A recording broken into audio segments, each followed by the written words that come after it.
Lights, camera, and cut to it. Another exciting episode. Let's just jump into JaMarr Chase. 19 targets, 15 receptions, 192 yards, and 3 touchdowns. Where has this JaMarr Chase been all my 4 weeks prior? Well, it has to do with an unhealthy calf by Joe Burrow. Now that calf is getting healthy. Offensive line is doing pretty good when they hold up, and it's just been pretty remarkable. JaMarr Chase went off, and there's just a few things that really impressed me on how with Zach Taylor being able to set up the touchdown, but then just watching JaMarr Chase get active in the secondary. If you're a corner trying to cover JaMarr Chase, good luck, buddy, because it's rarely do you have the speed and the physicality that JaMarr Chase has. Like Tyreek Hill has the speed, but he doesn't really big boy you a lot. JaMarr Chase is big boying people off the line of scrimmage. Let's get into some of the film that I can break down of why I believe JaMarr Chase will continue to have the impact. Now you got JaMarr Chase up top right there. He's minus 2, runs a quick out. Look at just the quick out. He's just going so fast. And then you got him in a slot, right? Slot receivers already are doing things. Then you just got him in the end zone, stopping on a dime, turning around. So you got him in a 3-by-1 right here. You got a safety who's what? Looks like about 8.5, almost 10 yards off.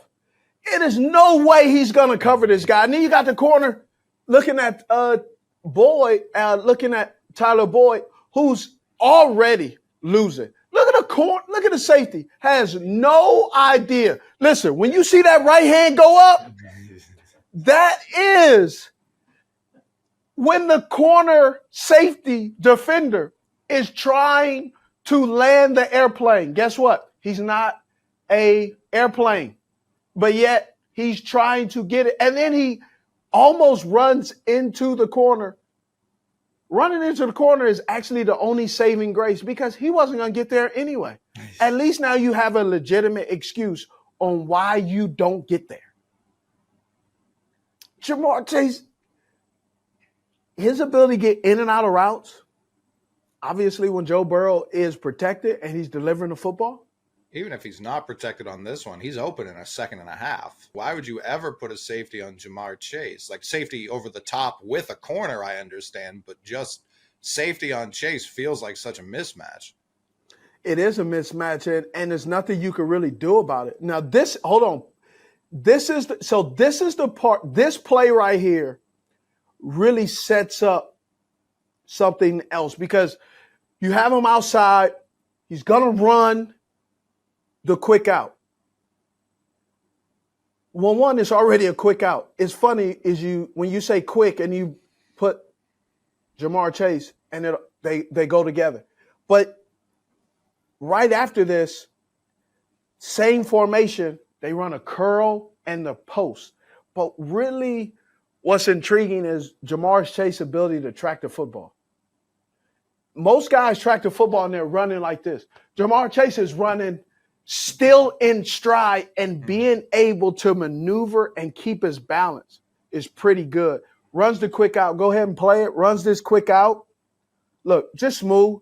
He doesn't really give any tells that what he's doing. Now, this is what I'm talking about. So the corner is off.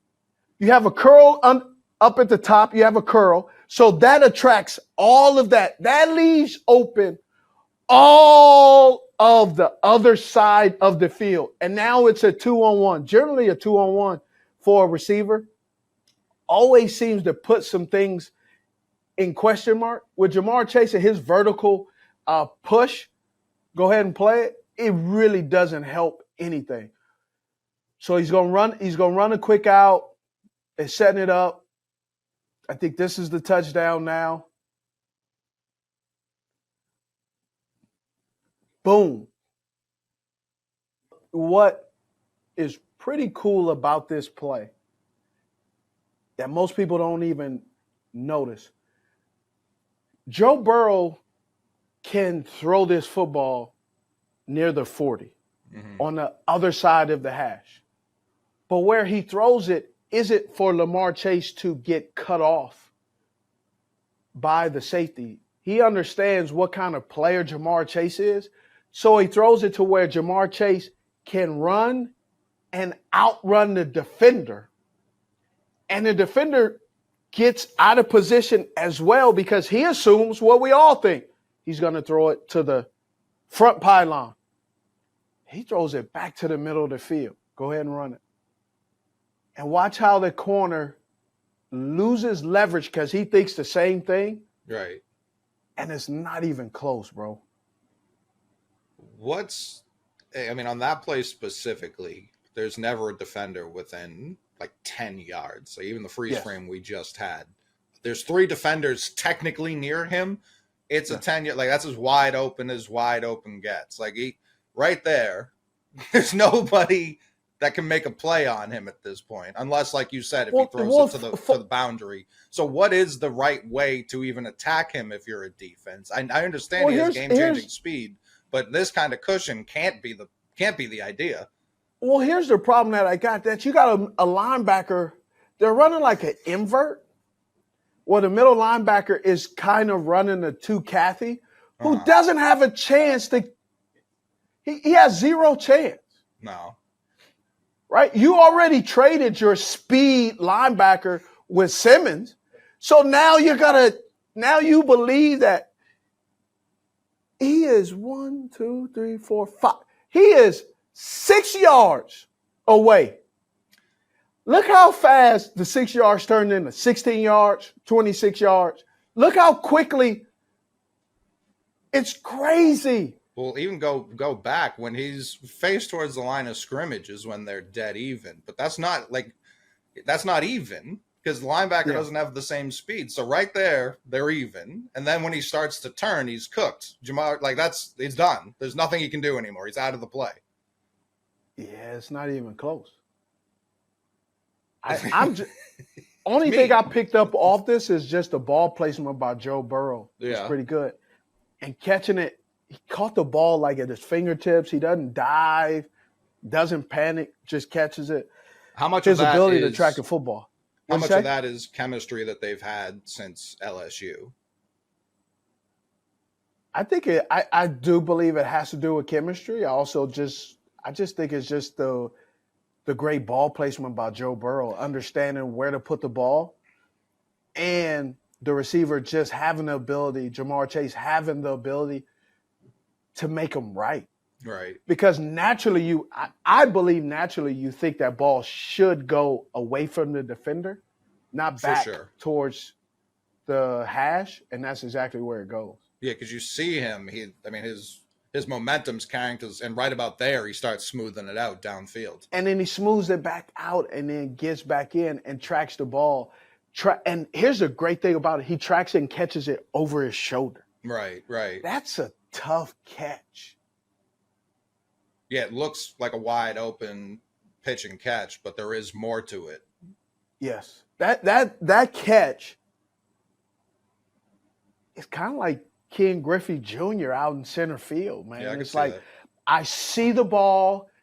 I misjudge it. The flight of the ball just does something a little bit different than I anticipated, but I can adjust like that. So how much pressure does a wide, because I know you spent your whole career believing you were wide open every single snap, which is what JaMarr Chase, and I think every wide receiver one thinks. But JaMarr Chase, after last week's loss, came out and said, "I'm always open." But he was open, though.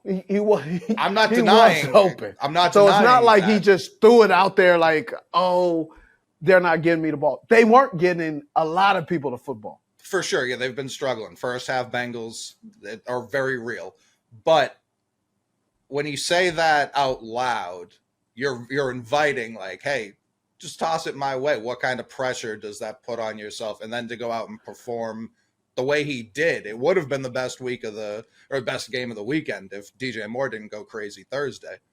I don't think it puts any more pressure than you already have on itself. This is a team with high expectations. You just signed Joe Burrow to $200 million.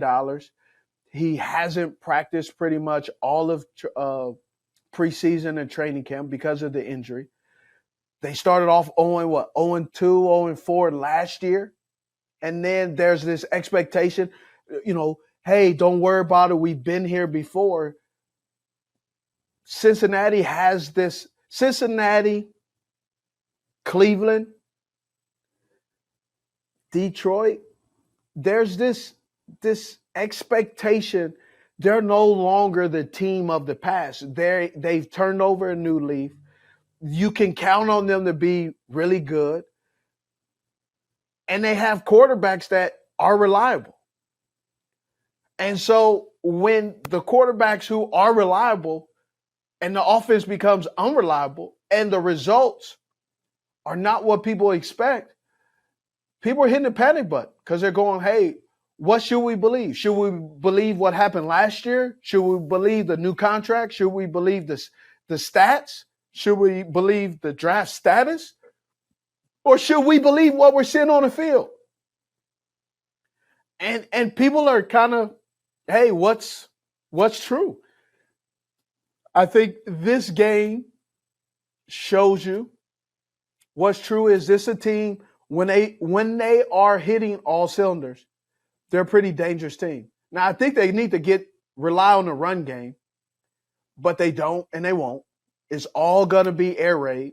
And so eventually, at some point, they're going to find themselves, especially in this AFC North, they're going to find themselves needing to rely on running the football.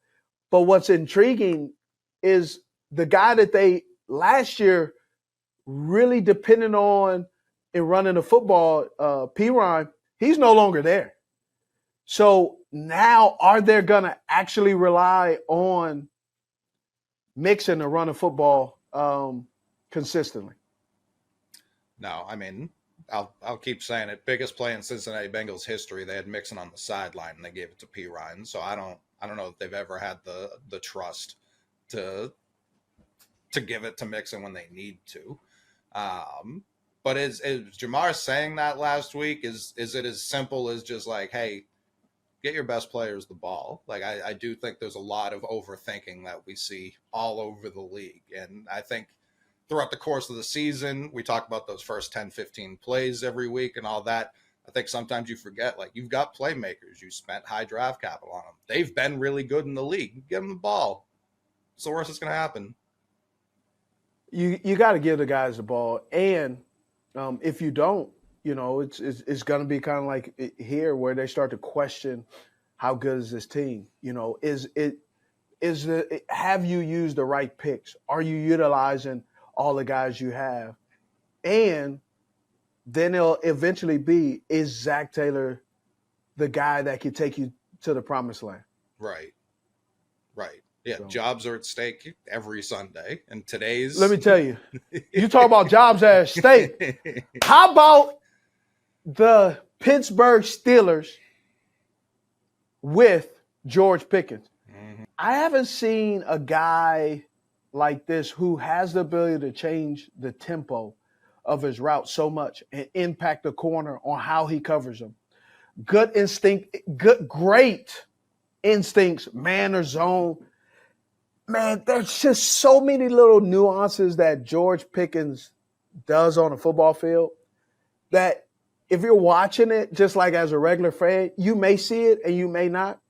But George Pickens was doing something to the Baltimore Ravens and to Marlon Humphreys and company in that secondary for the Baltimore Ravens that only George Pickens and Kenny Pickens knew exactly how to set up the game-winning drive. 10 targets, 6 catches for 130 yards, and a game-winning touchdown. And let me tell you, his game-winning celebration on the touchdown, clutch and a little bit cold too. So George Pickens is up top. Look at just how he changes up. Now, back shoulder throws are not a high percentage throw. But yet with George Pickens, they become almost like a 90-10 play. He shouldn't be throwing this ball. No. But with George Pickens, they really created this back shoulder throw that's been real successful. The only way you can really stop it is by literally grabbing it. I love the referee allowing the two guys to kind of hand fight, but the next play really shows this. You don't catch it the first time. So let's give it another try. Nice, good release. Goes off the line, gives that little hesitation. That's what I'm talking about, that tempo. Gives a hesitation. Again, they run against George Pickens with George Pickens, it's a high percentage throw. But most of the time, a lot of these guys, we haven't seen the back shoulder throws completed like this except James Jones with the Green Bay Packers when Aaron Rodgers was back there. Yeah. Right? James Jones was notoriously known. He actually was the guy that started with the hood in the back when he was wearing his jersey. Yeah, he had the full sweatshirt on. He was. Yeah. And then so now on this play, he's going to run just a nice little in route, but they run an out and in. Does it make to throw on Stone? But now he shows you that he has the ability to get over the top. He's had back shoulder throw. He's running in route. All of a sudden, he gives a little casual step. I love Kenny Pickett actually going for it because he's telling him, I believe in my guy. Now, I really like this run. This is a dig route. He kind of gives – first of all, Marlon Humphreys comes off foot surgery. He already gets him inside, changes it up. Marlon Humphreys grabs him. Again, referees allowing them to play. The way he changes up, quick release, goes inside. One of the key things when you're looking at a wide receiver is the separation. Can he get open? Does he know what to do in zone coverage? Now you have him in reduced formation, runs a corner, great ball placement. Just kind of, when you watch Pickens when he runs, he's almost like he's gliding. Like it's effortless for him. Goes inside. Kind of like, okay, nice little stroll. I know it's zone coverage. Let me go ahead and get this safety to open up a little bit more. I know the corner is sitting down on the flat, so I could just go ahead and sit in that zone, throws the ball up. Now, what do you do now? He's already run by me. He's already run a quick out. He's running in, back shoulder. What do I do? Marlon Humphreys is not following him. So now that's a mismatch that I want. Gives an indicator step outside. Bad ball placement really runs out of real estate. But again, just check out his release. Check out his release. It's nothing special about his release from the naked eye. But man, it's a real skill to be able to just get outside, get skinny, and then you see it. He's already getting his hand ready to chicken wing and give the separation needed when Kenny Pickett throws the football. Against Marlon Humphreys, this is cover zero. They're letting you know, we got to win this football game. If Kenny Pickett has anywhere he wants to go, he's already, look at his eyes. Kenny Pickett's already telling you, I already know where I'm going. Marlon Humphreys is in great position until they get to about the 30. When they get to the 30, Kenny Pickett does what he's been doing all game, which is back shoulder throw. He baits Marlon Humphreys into thinking this is a back shoulder throw. Left arm is showing. He looks back. And what does Marlon Humphrey do that he's been doing all game? When Kenny Pickett looks back, Marlon Humphreys has been grabbing. He goes to grab, and Kenny Pickett doesn't stop what he's been doing. Muscle memory, he doesn't stop. Remember I talked about he starts to calculate? Yeah. Okay, 10 yards. These are the routes. He's not going to run a hitch. He's not running a slant. Out wide like this, he's not running a curl. For the last 58 minutes, he's been killing us with what? Yeah, back shoulder. A back shoulder throw.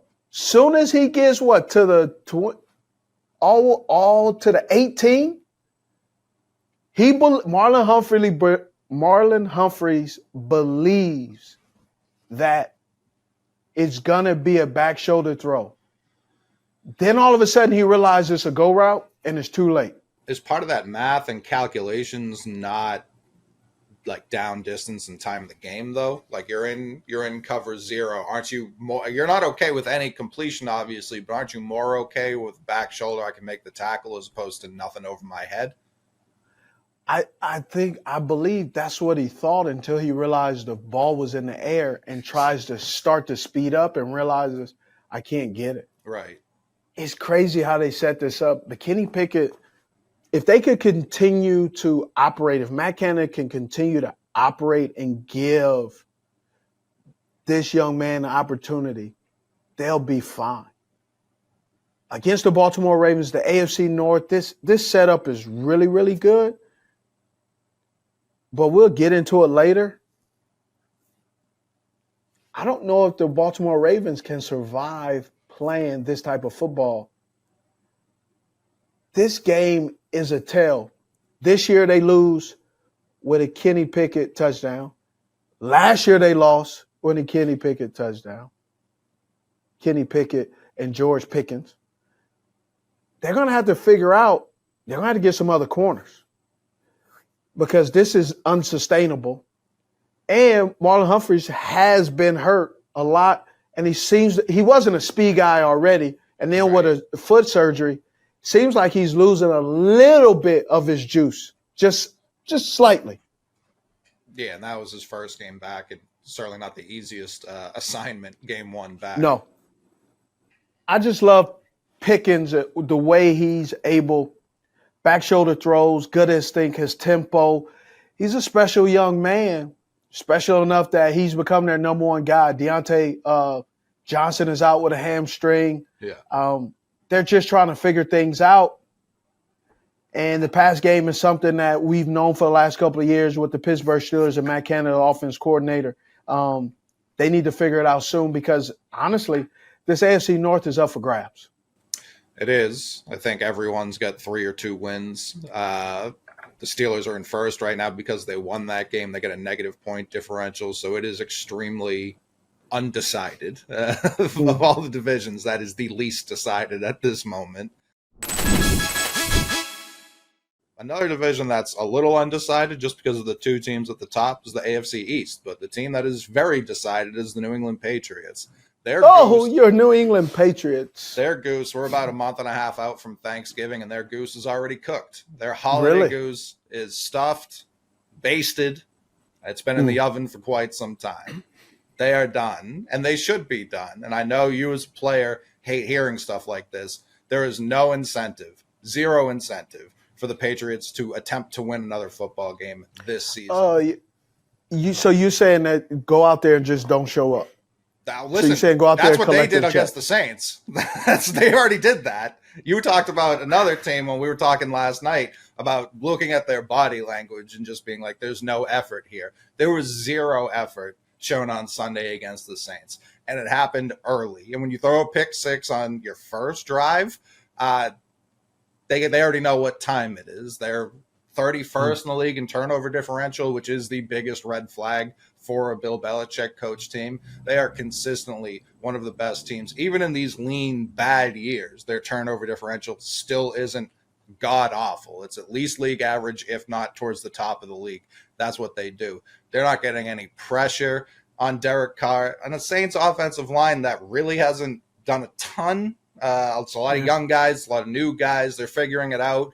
And a lot of teams are using the Patriots to figure a lot of stuff out. Defensive lines are pinning their ears back. They're not even blitzing. They're just rushing for. Patriots offensive line's been terrible since Scarnecchia retired for the final time. I don't know how hard it is to coach offensive line. I understand he's well regarded as one of the greatest of all time, if not the greatest of all time when it comes to coaching offensive line.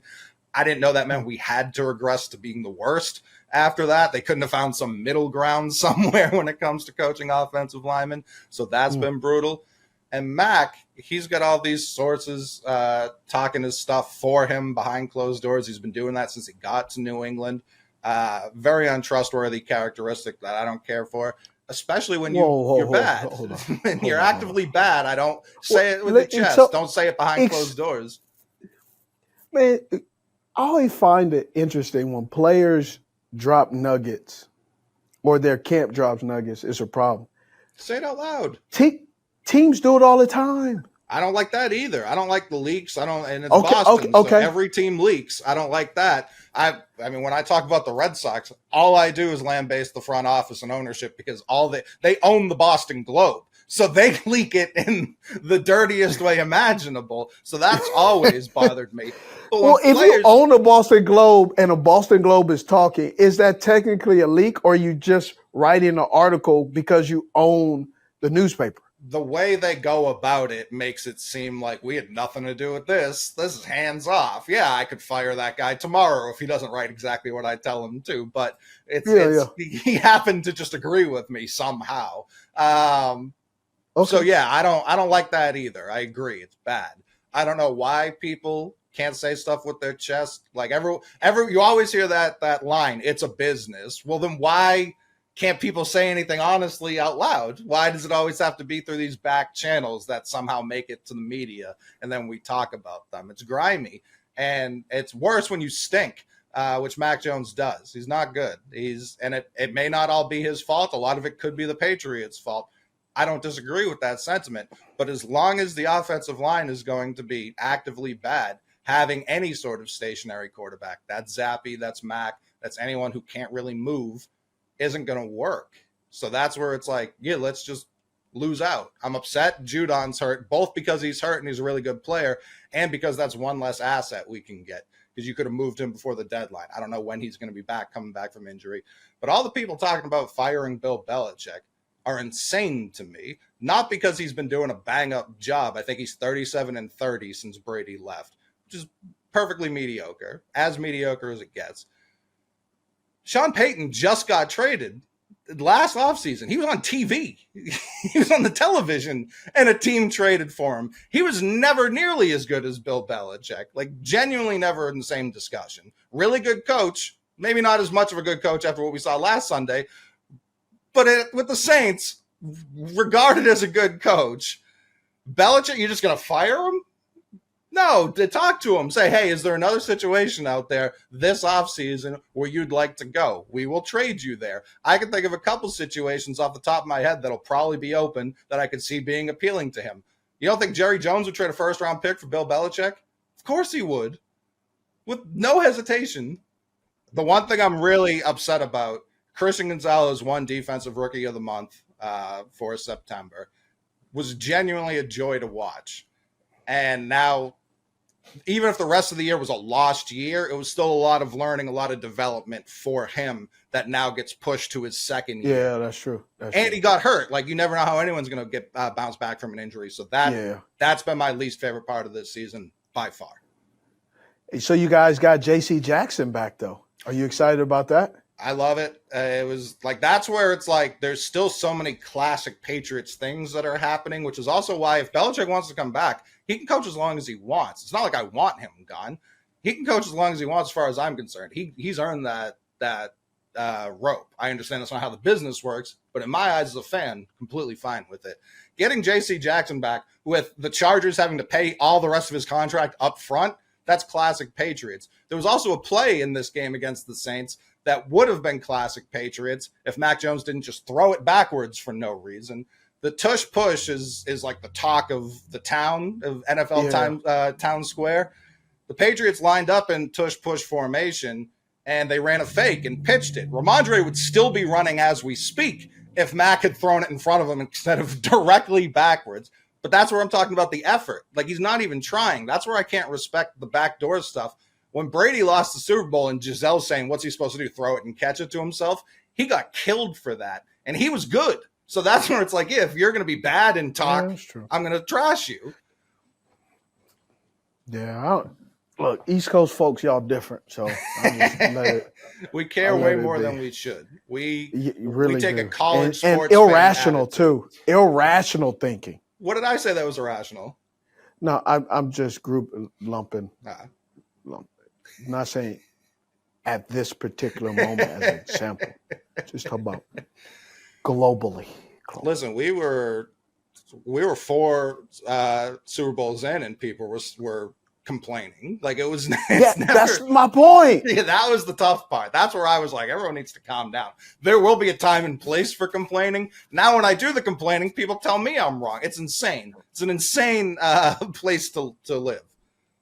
So let's change topics, right? Jonathan Taylor. Mm-hmm. All this talk. We're not doing this. We're not doing that. You think the Nick Chubb injury impacted the contract negotiations? I think it impacted it from Taylor's point of view because he sees another running back, another top running back go down. Luckily, Chubb had already been paid, was set to get paid again potentially, and that's probably not going to happen now, sadly. So it had to have affected his mindset. He went from demanding a trade to withdrawing that, probably negotiating with a little bit more good faith on his side. But I still don't understand why that would change the Colts' point of view. I don't understand exactly why either, but it got dicey. Yeah. But I think the Nick Chubb injury really justified Jonathan Taylor. Like, look, tomorrow's not guaranteed. Right.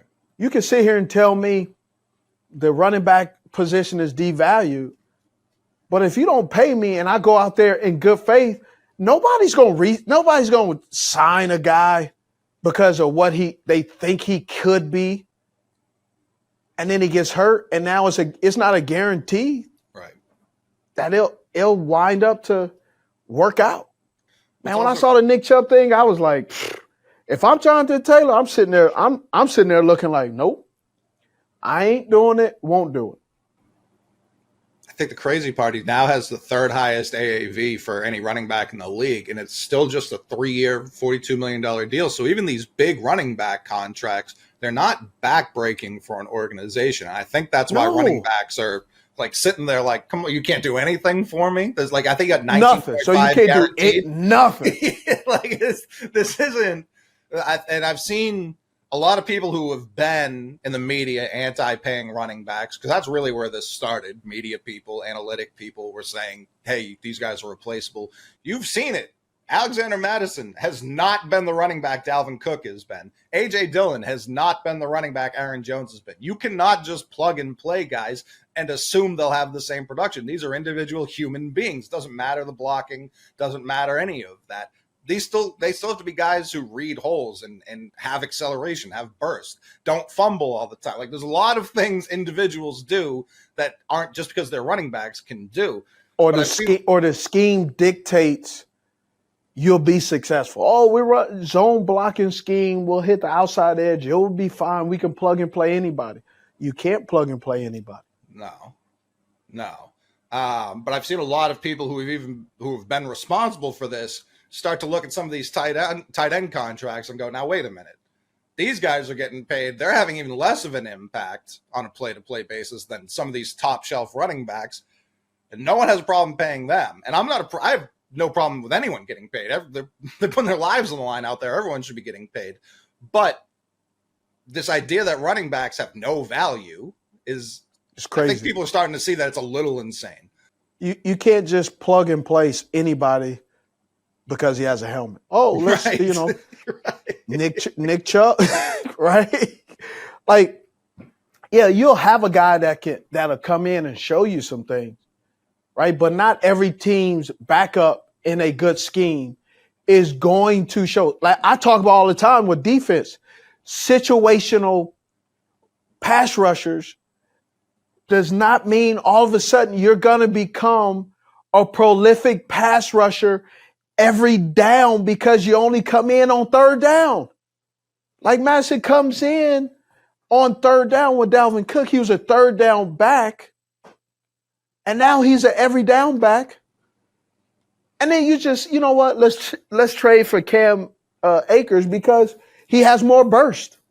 Man, Jonathan Taylor, look, people could dislike the way he went about it, but I don't blame him.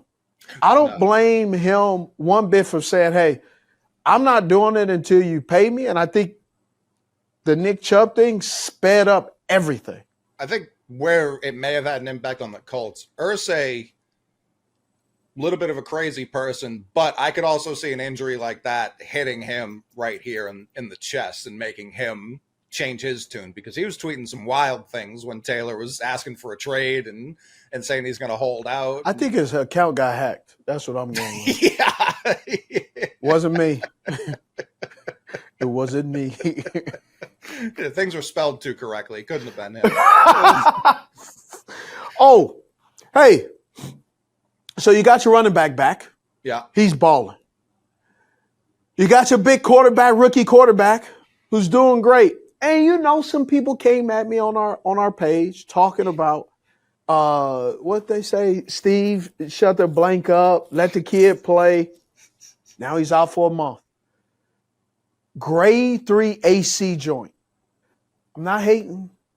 I'm just saying that just because you're 6'4", 200 and something pounds, 6'3", 200 pounds, 6'2", 200 pounds, freak of nature, doesn't mean that you're going to impose your will on the whole other league. Like, hey, he's the biggest and baddest. Guess he's not. It's going to be tough. He's left the game. He's left 2 games prior to early because of injuries. Oh, he got a concussion because he fell wrong. Yes. My point is, Anthony Richardson has the ability to impact this game, I would say let's say for the next 8 years in a positive way. He has the ability to take over a football game because of his physical athleticism, because of also his willingness to learn and be teachable. Mm-hmm. What he came into the Colts with coming out of Florida and what he has done thus far, bro, it's pretty good. But what they say, you can't impact the club in the tub. All the things that were bad for them last year, even outside of the quarterback position, have gone back to 2 years ago, where the offensive line looks better, the defense is playing better. So the Colts aren't terribly far away if Richardson can come back and stay healthy. No, they're not. And I was surprised that Tennessee lost this game. But then you look at the Colts, what they're doing defensively, and then obviously Gardner Minshew coming in there, and I don't want to say elevating as if he's better than Andrew Richardson, but when your backup comes in, when you have zero plans of Gardner Minshew playing, that is an elevation, right? You do elevate their play, because when he goes down and he's sitting there doing this, you get deflated. You're like, oh Lord, what do we do? And then Gardner Minshew comes out there and he's like, doop, doop. And then Zach Moss is balling. Then you got Jonathan Taylor. And so now you have a 2-headed monster. Yeah, and it's also what you were saying earlier, talking about Marlon Humphrey. You're downloading all this information. You've just had a week of prep for Anthony Richardson for a specific type of offense. Now all that gets thrown out midway through the game. You have to adjust. All that information isn't there. It's new information. You got to dump it and try and learn on the fly. I'm just not sure Tennessee, like where they're going to go from here. Tennessee is struggling. It is very apparent that Ryan Tannehill, at some point this offseason, they're going to move on with him. But are they comfortable enough to move on with Will Levis or Malik Willis? And we know the Malik Willis thing. We don't really know how he's evolving. Right. It's a lot of fuzziness going on. And then Vrabel being a defensive-minded coach, they can't pick secondary guys to save their life. No, they take high upside guys with big question marks, and they tend to overlook the big question marks, and then the big question marks avail themselves time after time after time.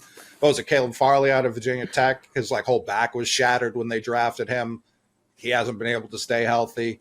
They took, Christian Fulton out of LSU, who very athletic kid, but they were like, is he sticky? Can he actually defend? And hasn't looked very consistent on a week-to-week. Has made some plays, but consistency was a question mark, remains a question mark. So they're taking big swings. And they consistently throw the football in this league now. They sure do, yeah. Yeah. But, I mean, you talk about consistency. The Chicago Bears, as inconsistent as they come, the offense has come alive the last 2 weeks. Yes. Defense still very shaky. Shaky.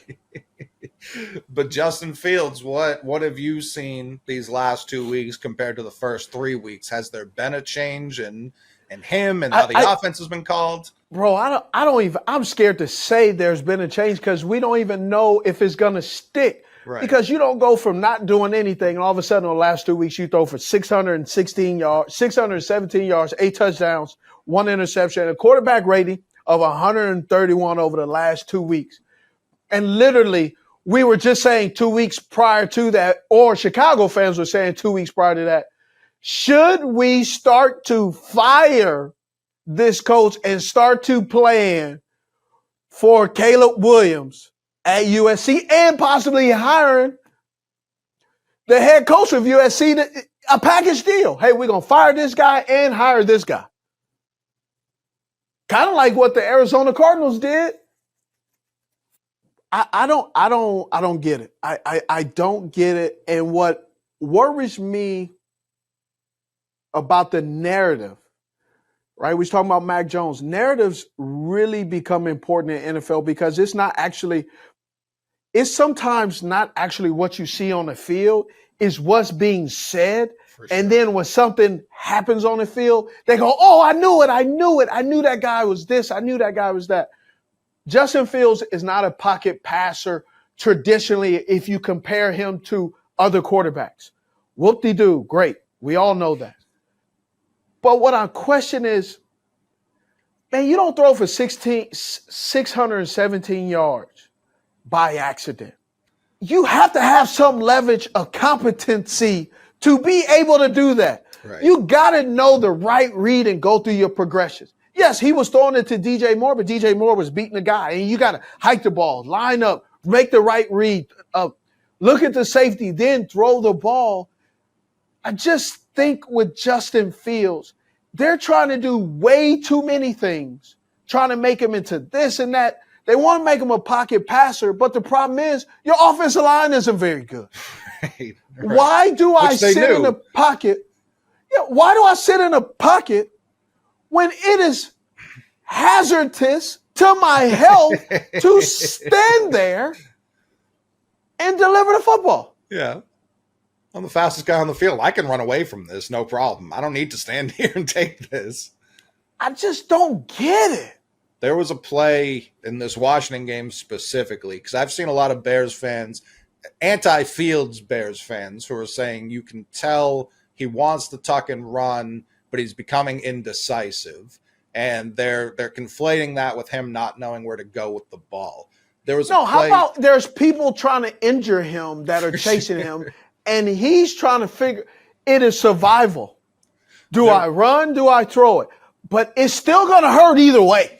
Well, they look like a play. It looks like he's having like an internal dialogue. He's got the just run with it angel on this, and then he's got the stand in the pocket, stand tall, and make the throw angel on this one. Deliver the ball. And you can see that conflict because there was a play. He goes through his first two reads, and then he starts to run, and then he just stops, and he's like, no, I need to make the pass. That's where I do think he is getting too much information. Some people you just got to let go play. Like, how did he get to the league? He got to the league by playing a certain way. Let him play that. That's the reason you took him in the first round. It's the reason you traded up to take him. That's the part that blows my mind. And then you at the end of the season, here's what I really think has happened. The end of the season, they're playing on all cylinders because the coach, Lou Getsy, he's like, okay, we're playing really well. All right, he did these things good. And we gave him a note card of information. That note card is 50 plays, right? And when I say 50 plays, that's not a knock on them. Because here's the thing. You can see that menu that they have, the call sheet. Bro, some of those call sheets are just different formations, the same play. And so you'll have 50 plays or 35 plays in 3 different formations each. And bro, you can have 145 plays, but the base of the play is the exact same play. I think they're trying to be so creative that they're stunning not Justin Fields' growth, the growth of the offense. And it's like they went 1-1 in these games because the defense gave up 31 points to the Broncos of all teams. So it's like even when the offense is humming, I think I saw Fields, he's like 0-13 or something like that when his team gives up 28 points. And it's like, yeah, most quarterbacks are terrible but it's the fact that that's over the last 2 years. It's Fields' fault, though. That's what I mean. Yeah. So that's where it's like, I'm very interested to see what happens in Chicago the rest of the way, because whether it's earned or given, they're probably going to end up with that first or second overall pick.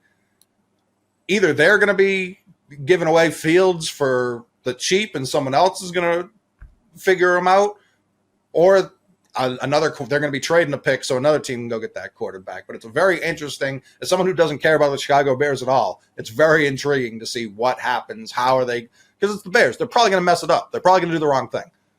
Wow. Well, it'll definitely be interesting. We'll see what happens. But you brought this up. Yeah, I was going to say, I was going to transition. Yeah, we've bring that. This is a great question. Go ahead. This is a dope question. Yesterday we were talking about Ben Johnson, offensive coordinator of the Detroit Football Lions. And he'll be a hot name, especially if this offense keeps cooking the rest of the season when it comes to coaching hire season.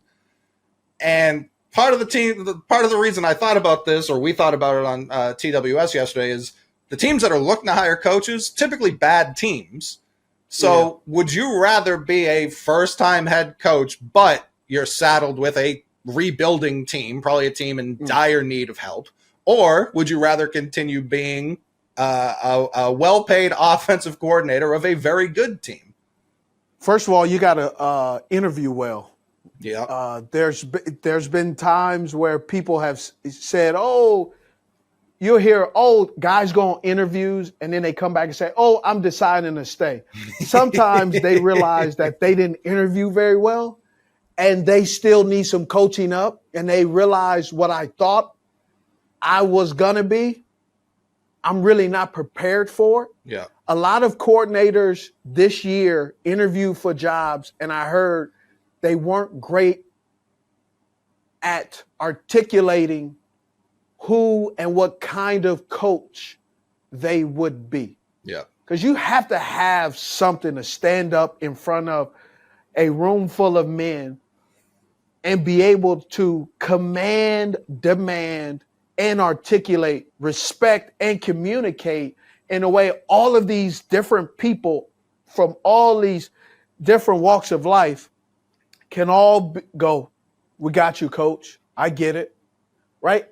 A lot of these coaches are great one-on-one. Sure. But not all of them communicate clearly and effectively and manage all aspects of the game, in game, the right way. Well, even you look at Mike McDaniel last year, wasn't managing timeouts well, wasn't getting play calls in quick enough, completely abandoned the run game for weeks at a time, not even quarters. Run game coordinator. Yeah. But it's going from run game coordinator to head coach. These are the things where you have to learn on the job. And it's also, I think, sometimes you got to give guys some time. Year two, he comes in, offense is flying around, everything humming everywhere. So that's where it's like, yeah, I can't imagine Mike McDaniel gave like the crispest interview of all time, but the Dolphins saw something there. They pointed to the film. They said, we're going to give this guy a shot. It's working out. And the Dolphins weren't exactly scraping the bottom of the league in terms of talent when he got there. So it made it a much more intriguing step. If you're going to leave the 49ers, it better be for something you feel like is a pretty sure thing.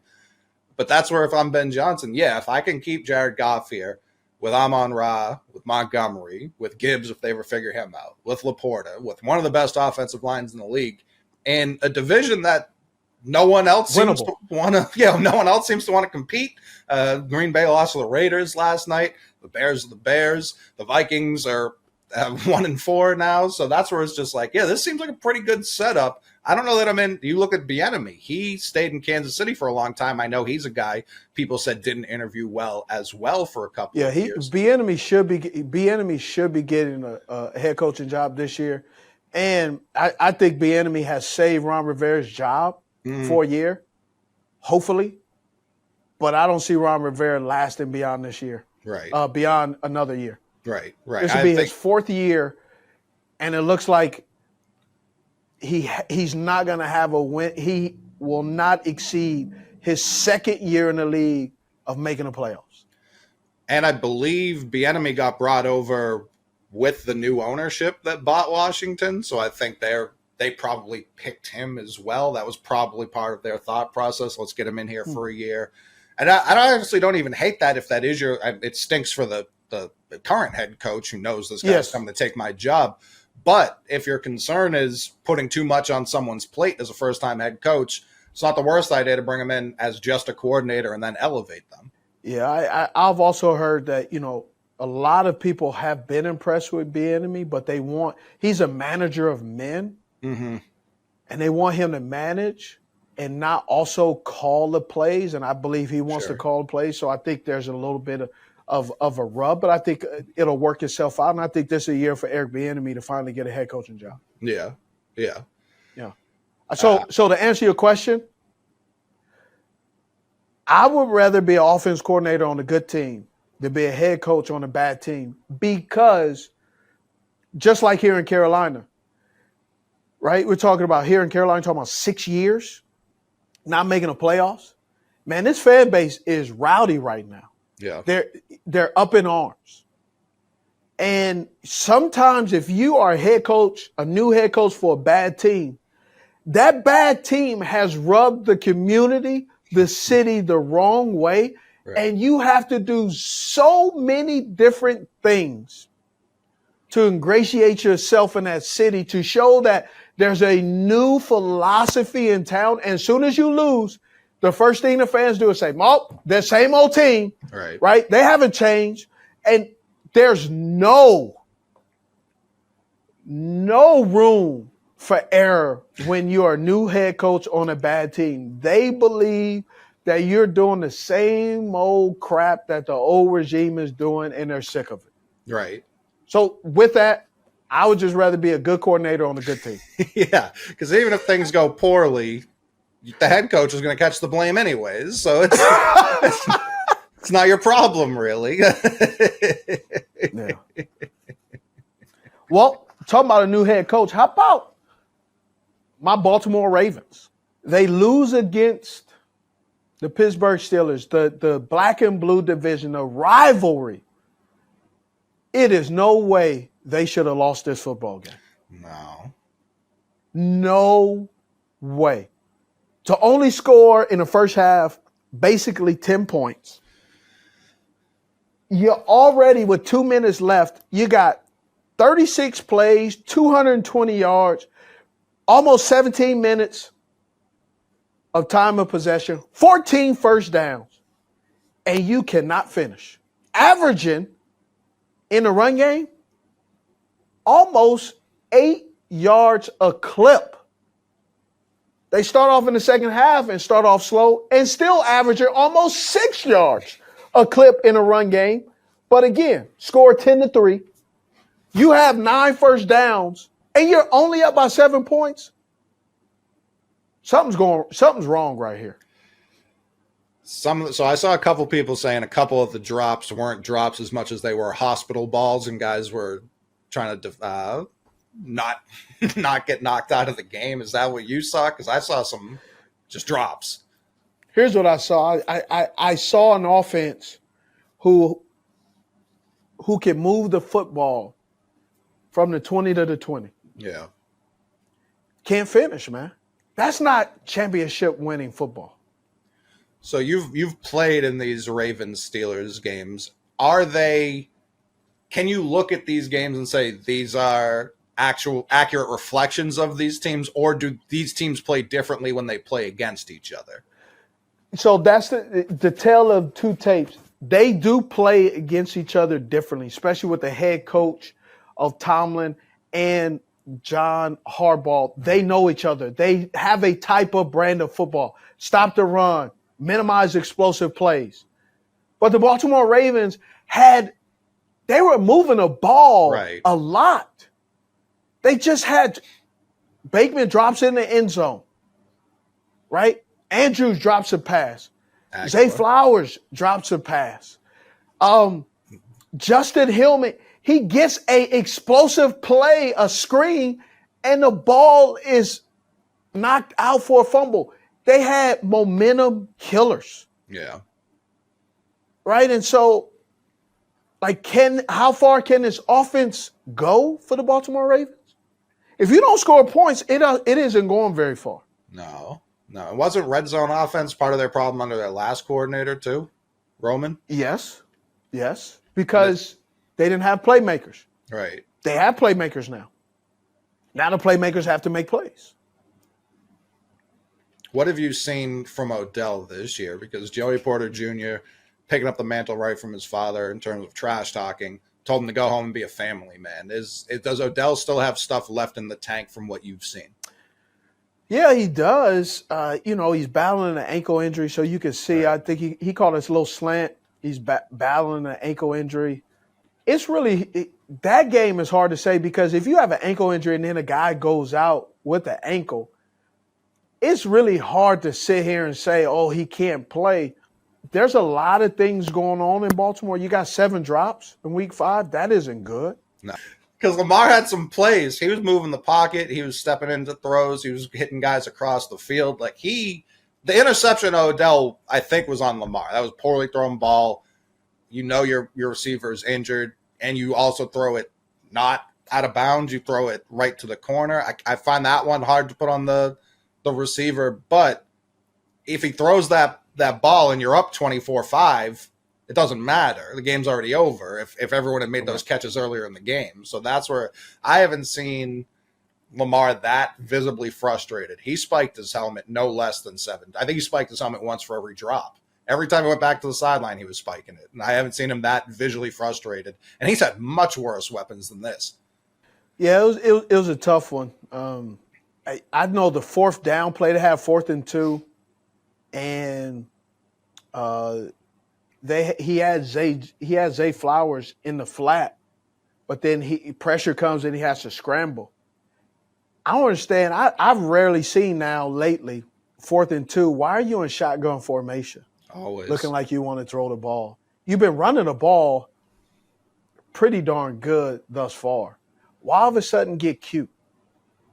Well, it's like goal line too. You see teams line up in shotgun all the time in goal line as opposed to just having any sort of physicality. And we've talked about it since we started this show. When TJ Watt's on the field, the Steelers defense plays differently. And whenever they needed to make plays, he was somewhere near the ball. Every time a play was made, especially late in that game, he was somewhere near the ball. But the play of the day by TJ Watt has to be the punch out. Man, he hit Zay Flowers so hard. Like he stole something. Yes. Like I saw this play and I'll go, first thing I said is why? Like what's the context? What did he do to you? Watch this. Look. Okay, he's sitting in his zone. Watch it. Yow! Look at Zay. Zay's like, ow. This didn't happen in the ACC. Yeah, I'm not used to this. Man, this doesn't happen in a lot of places. It's been a great show, man. Appreciate it. I am Steve Smith Sr. Coley Mick. This is Cut to It.